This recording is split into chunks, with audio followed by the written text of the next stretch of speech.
What I wanted to look at this week is the climate story, which is the big story of the week, in that the IPCC put out a major new report on Monday, and everybody has been following it, of course. And, what's true from an integral perspective is that people are following it and interpreting it from the stage of development, from the worldview that they live in.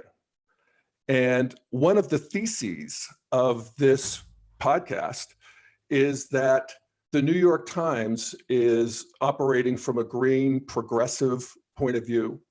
That's not to say it's bad. Integral is friendly to all worldviews, and sees that the way forward is an integration of particularly the three major worldviews that can constitute the culture war, which is progressive, green, we call it, modern, secular, orange, corporate, or traditional God and country people. And they all have a very different response to this climate story. The New York Times is coming, as I said, from green, and there's some qualities of the center of gravity of green postmodern consciousness and culture. One is that green is world-centric. So there's a relationship that people have to their environment at every stage. There's like an ever-enlarging nest. Even animals keep their nests or dens clean. And we did too, and we kept our towns as clean as we could. And then sort of modernity got ahead of itself in the middle of the 20th century, creating all of this benefit in many ways, but also the exploitation, the coal burning, the brown cloud here in Denver when I moved here, the poisoned rivers of the Western Pennsylvania, where I grew up in the middle of the Steel Valley in the 60s and 70s, where they were releasing coke ovens and all sorts of crap into the Great Lakes. And that got cleaned up during this sort of modern environmental movement. Good old Lady Bird with "Don't Be a Litter Bug" was part of it. And it was fast, actually, and effective. And developed countries have, for the most part, done that because modern people are nation-centric. But the world-centric people see that the nest is actually the whole biosphere, the whole planet. And they see the limits of modernity, and they see the effects of the exploitation of modernity. They sometimes are blind to the benefits of it, but that's where they're coming from. And so that's one quality of that stage of consciousness.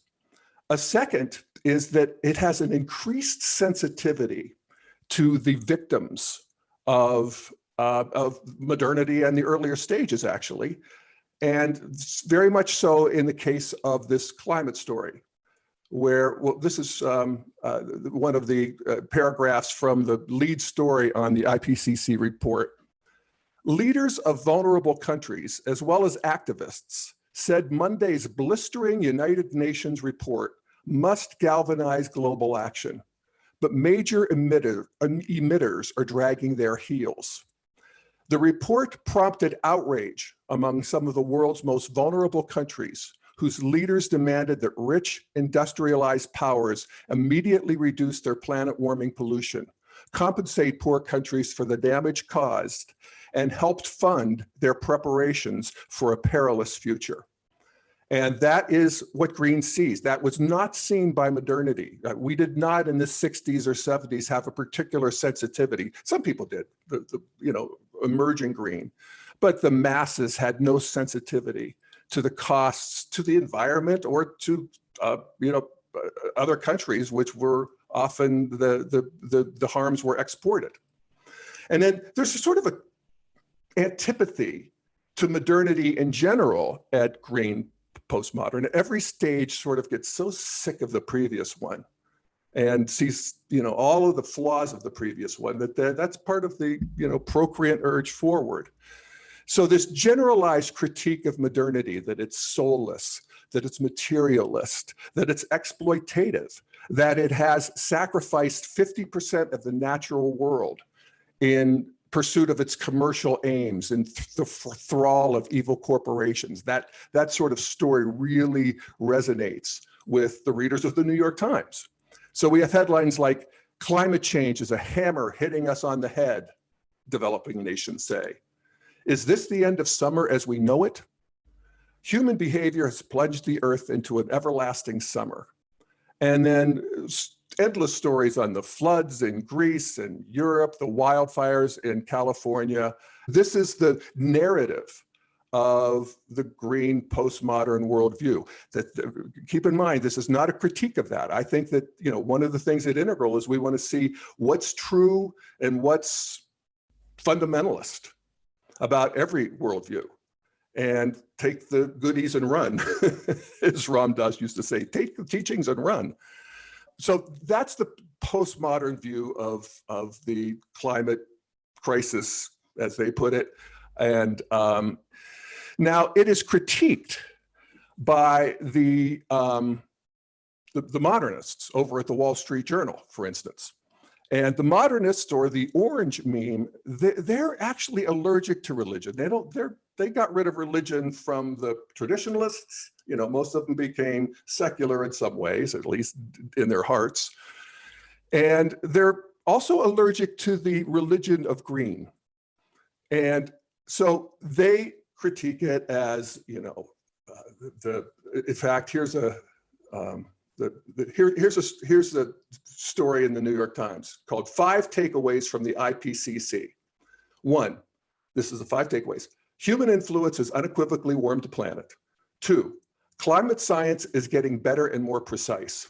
3, we are locked into 30 years of worsening climate impacts no matter what the world does. 4, climate changes are happening rapidly. And 5, there's still a window in which humans can alter the climate path. And I don't disagree with any of that. It does remind me of the 4 Noble Truths of Buddhism, that life is suffering, we cause our suffering ourselves, we can end our suffering, and this is the path that leads to that. And of course, the religion, from an integral perspective, we actually want to be pro-religion, in the sense that the Integral Project is the project of integrating not just postmodern, modern, and traditionalists, but also the mythic stages and magic stages of tribal, indigenous people. Those strata of development are still in our psyches. We can feel them in our bellies. And a modern story of facts and rationality isn't enough for human beings.